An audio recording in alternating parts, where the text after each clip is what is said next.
Good evening, everyone. Welcome to our virtual meeting about proposed hunting regulations. So why are we here? The General Assembly declares that the state's wildlife resources shall be managed in accordance with sound principles of wildlife management. In other words, it is up to us at the Wildlife Resources Division to make sure that we manage the wildlife resources of this state according to, first of all, science, and second of all, the desires of our citizens. The purpose of the meetings we're having now here in January, this one and the next 3 nights, we'll have 6 in-person meetings around the state for those who prefer to attend in person. We want to encourage public participation before we start writing our rules and regulations so that we are considering what the public wants when we're crafting those. We want your input on any and all hunting regulations at this point in the process. You are not limited to anything that's being proposed by us. And then, of course, as was mentioned, we will do a Q&A session at the end. It's our strong desire to exchange information. We want to learn what you guys want, what you're seeing in the field, how these regulations are impacting you. And we also want to be able to answer questions you may have about why do we do some of the things we do. So the process by which we set hunting regulations is mostly determined by state law. We've added a little bit on the front end. We do these January public input meetings. During the month of February, we take all of the input that comes to us from these public meetings, but also things that people write into us. We get a lot of comments via email. Thank you, we appreciate those. All of that goes into the final proposals that we will submit to the DNR board at the end of March at their meeting. Those are open to the public. If you're interested in attending, it's on the DNR website, the location and time of those meetings. Then once we present those to the board, we will have a 30-day comment period during the month of April. We'll do another round of 3 public hearings around the state. That April comment period is restricted to just the proposed regulations. Excuse me. And then we will go back in May to the full DNR board with the final proposals. There's usually relatively little change between the March and May proposals to the DNR board. Hopefully we've done our homework and we've come up with something that the public is supportive of and that the science mandates is good for the resource. Once we go through that May process and the DNR board approves it, that's when we start putting together that last final stretch of getting the popular guide ready to go out to you all, so that hopefully by the end of July you can pick up a copy of the guide at your local store or get it off of our website to see what the hunting dates and other information are.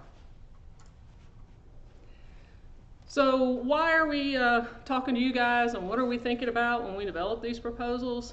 Well, the number one factor, the first filter everything has to go through is this biologically appropriate and is it scientifically sound? So regardless of what we may want to do or what our public may want us to do, if it's going to harm the long-term sustainability of that population of wildlife, then it's a non-starter. Most of what we do is already well vetted. There's a lot of science behind it. So the second filter is, are we being responsive to what the citizens of the state want? What do the hunters want? What do the people who live with this wildlife want? And so we're very responsive to that. We want to hear from you all, and that is the reason we do these January meetings and ask for input from the public. And believe it or not, we do strive for simplicity and flexibility within our regulations. That is not always a straightforward process. And we also seek, whenever we can, to make sure that our regulations are not interfering with our ability to get more people out in the field enjoying wildlife through hunting, fishing, trapping, or other pursuits. So again, these are the public input meetings. This is open. You can send us an email comment, or you can call, or you can write a letter, or you can come to a public meeting later this week if you like, and tell us what your thoughts are and ask us the questions that you have. So just some quick information to help you wrap your brain around what it is we're doing here. The rules that govern hunting and fishing are either statutes, which are state laws, or they're regulations, or rules, as we call them. State laws are passed by the legislature.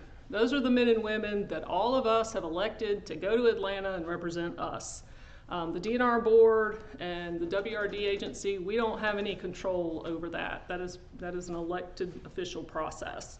But the regulations that the DNR board passes are within our control, and they have to fit within the state laws passed by the legislature. We do have a 19-member board, and those folks are from various parts of the state. They're your representatives to the Department of Natural Resources. Now, most years, we may have a bill or two that passes through the legislature that will then tell us how we have to do something relative to hunting, fishing, or wildlife management. This past session, there were no bills that made it all the way through the legislature that impact hunting and fishing across the state. There was a bill, you all may remember, that proposed allowing fluorescent pink as an alternative to hunter orange. That bill did not make it fully through the process, and so I've had some folks who've asked me, can they wear hunter pink this year? And the answer is no, you still have to wear the daylight fluorescent orange. There is one regulation that will impact hunters statewide, but only waterfowl hunters. As you may or may not know, the U.S. Fish and Wildlife Service sets the frameworks for our migratory bird hunting regulations. There was a change this year to the early teal season. Early teal season was in early September for 16 days. Starting with the 2025 season, teal season will only be open for 9 days. And that is due largely to a reduction in the breeding population of blue-winged teal. The green-winged teal populations are doing pretty well. But those rules are examined annually by the National Flyway Council and the 4 flyway councils, of which we are in the Atlantic Flyway. And the birds that breed in Canada and fly down here are not doing so great. And hence, that will be shorter, and we don't have any ability to change that. We will make some tweaks to hunting regulations for various WMAs. Those of you who hunt on our WMAs and have for some amount of time know that occasionally we will shift a hunt around to a better time of year, or we may increase or decrease a quota. And we will have some of those this year. Those will be posted on our website after the March board meeting. You'll be able to give very specific input on those during that April comment period. If there's something about your favorite WMA you'd like us to consider, please do email that in and let us know what you're thinking and what your experience has been. Certainly if you have any praise, we'll take that as well. But all your input can be emailed to us. That's probably the easiest way. If you have questions in there, we'll do our best to get those answered for you. But if you have questions about hunting on a specific WMA or access or why a road is closed, the best way to get that information is to call that region office, and the contact information is on our website. And that's all we have for our presentation. Thank you for your support. Thank you for being a hunter or an angler or just an interested citizen that supports the work that we do. You have until January 31st, as was mentioned earlier, to get those comments to us. And if you want to view the changes or this presentation, please visit our website. So we are going to start our question and answer session now. If you have any questions, please put those in the chat and we will try to get that answered for you.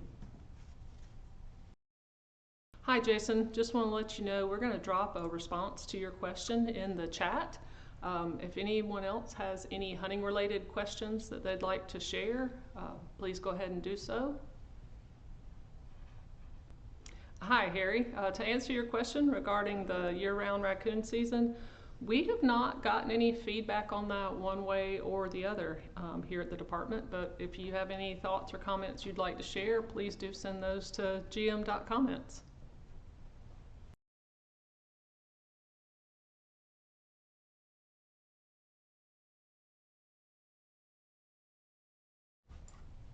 So with regard to doe days in Whitfield County, we don't have any proposals to change the doe days for any of our counties this upcoming regulation cycle.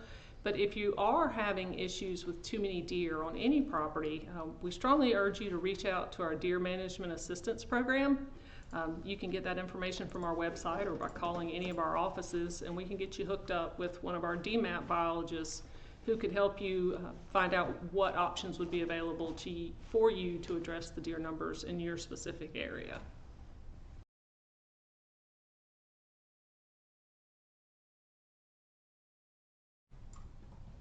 So hunter safety is obviously a primary concern for our agency, and Hunter Orange is a key element of our hunter safety program. And so we would urge you to submit any comments or thoughts you have about Hunter Orange and how we enforce that here in Georgia to our comments.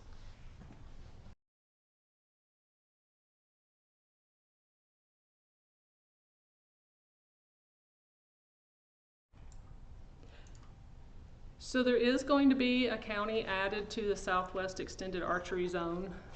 That proposal is for Calhoun County. We have been able to collect the necessary biological data to justify that. And we will be rolling out instructions for if you have a county that you're interested in exploring that, what the process is and what data we need to collect in order to justify that.